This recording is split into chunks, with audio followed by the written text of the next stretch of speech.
ఈ చిన్న బిజినెస్కి మీరు సపోర్ట్ చేస్తారని ఆశిస్తున్నాను. ఏమంటారు? మీరు కామెంట్ చేయండి. మీరు కామెంట్ చేసే దాన్ని బట్టి నేను ఏ నిర్ణయం తీసుకోవాలో డిసైడ్ అవుతాను.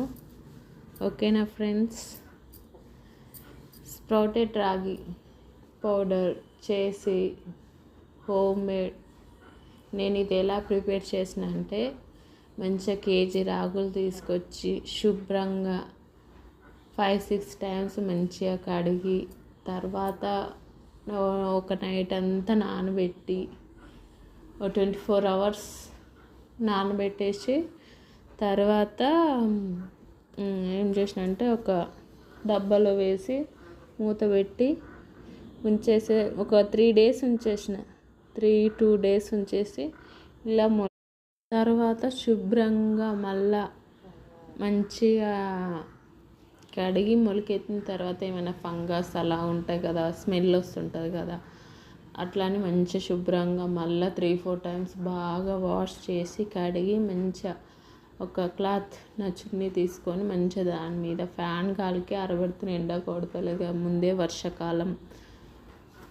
వర్షాలు వస్తున్నాయి, అందుకే ఇంట్లోనే మంచిగా ఫ్యాన్ గాలికి ఆరబెట్టి తర్వాత డ్రై రోస్ట్ మంచిగా పింక్ మీద వేయించి మంచిగా పౌడర్ చేసి పెట్టాలి. ఆ పౌడర్ వీడియో కూడా మీకు యూట్యూబ్ ఛానల్లో పెడతా.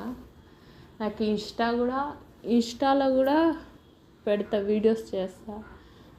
నేనే డైరెక్ట్ చేస్తా వీడియోస్. ఇన్స్టాలో కూడా పెట్టాలి అనుకుంటున్నాను. మీరు ఏమంటారు? నేను నిర్ణయం తీసుకుంటాను. ఓకేనా ఫ్రెండ్స్? ఎంత బాగా మొలకెత్తినాయో చూడండి మీరు. ఎందుకంటే చాలామంది ఈ కాలంలో బిజీ లైఫ్, జాబ్స్ అని ఏమంటారు, ఇంట్లో చిన్న పిల్లల్ని కూడా ఏమంటారు కేర్ టేకర్ దగ్గర వదిలేస్తారు.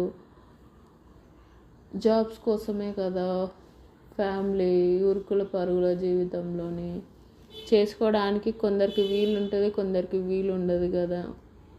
మనం పిల్లల కోసం మనం ఎంత కష్టపడ్డా పిల్లల కోసమే కదా. ఒక మంచి ఫుడ్ ఎంత కష్టపడ్డా మనం పిల్లల కోసమే కదా. వాళ్ళే మంచిగా ఉండాలి, హెల్తీగా ఆరోగ్యంగా.